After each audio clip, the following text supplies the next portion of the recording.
Yan.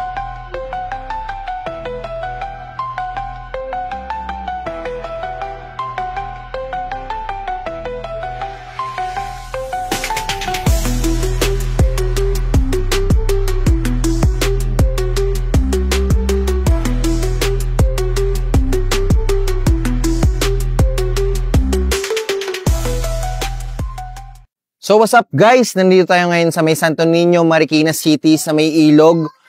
At nabalitaan ko, nakakatapos lang daw mag-practice ng second team para sa ating second leg.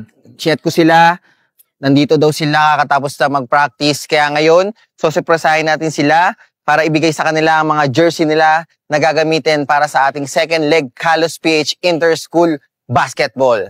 Kaya tara, puntahan na natin sila. Yun, mga idol, kamusta? Yan. Yan, mabalitaan ko, kakatapos nyo lang mag-practice ngayong araw na to, ah. Opo. Kakatapos na po namin mag-ensayo para po sa paparating po na Kalos PH Inter-School. Pinaghahandaan po talaga namin yung mga kalaban namin. Yun. Po namin makakuha ng panalo. Yun, ganun dapat. Talagang paghahandaan natin kasi nandun sa atin na gusto natin manalo, diba? Kahit sino pa yan, kahit gaano pa kalaki yan, basta kailangan practice lang para manalo, diba? Yan, kaya nandito ang Kalos PH para ibigay sa inyo inyong mga jersey na susuotin para sa Kalos PH Basketball Inter-School. Yun, maraming salamat sa Kalos PH Basketball. Maraming salamat po una kay God na binigyan po kami ng opportunity makasali po dito sa Kalos PH Basketball. At yun, maraming salamat po Kalos PH.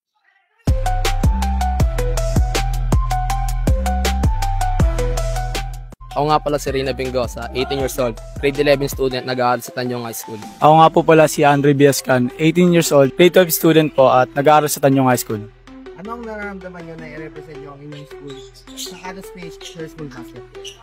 Masaya dahil another opportunity experience dahil i-represent ang Tanyong High School sa paparating na Kalos PH second leg. Masaya po na may halong kaba kasi first time po namin to as a team na mag-representa po ng school po namin dito sa Kalos PH. Ano sa tingin nyo ang inyong advantage para sa inyong mga makakalaban?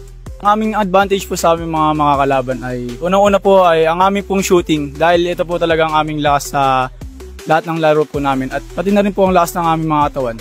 Depensa po tsaka bilis sa loob ng court tsaka yung matagal na po namin pagsasama sa iba't ibang liga. Kanino nyo inaari ang magiging laro nyo sa paparating na Kalos PH Inter-School Basketball? Inaali namin laro na to, unang-una kay God, sa family ko po, tapos sa girlfriend ko, lalo na po sa mama ko, at sa buong Tanyong High School. Inaalay ko po ang laro na to sa unang-una po, dun po sa coach teacher po namin at sa mga estudyante po ng Tanyong High School, pati na rin po ang aking mama na palagi po nakasuporta sa akin. Sana sa lahat po ng estudyante sa Tanyong High School, sana supportahan po kami. Ano ang message nyo para sa mga kalaban nyo sa paparating na Kalos PH Inter-School Basketball? Ang mensahe ko lang po sa aming mga makakalaban ay galingan po nila at ilabas po nila yung tunay na laro po nila.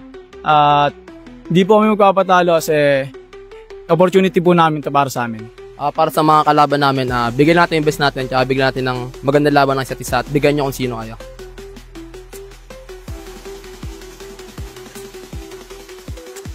Nag-scroll lang po ako sa FB at dumaan po ang post ng Kalos PH Inter-School at nag-message po ako at ayun po, nabigyan po kami ng opportunity na mapaglaro sa Kalos PH. Anong masasabi mo o ano man nararamdaman mo na ito ang pinili niya maging kampo?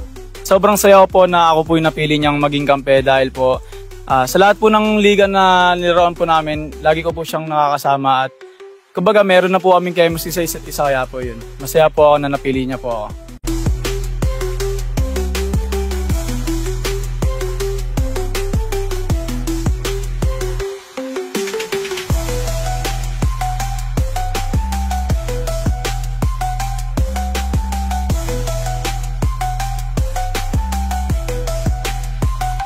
Kami ang Team Tanyong High School. Abangan nyo kami sa paparating na October 18 sa second leg ng Kalos PH Inter-School Basketball.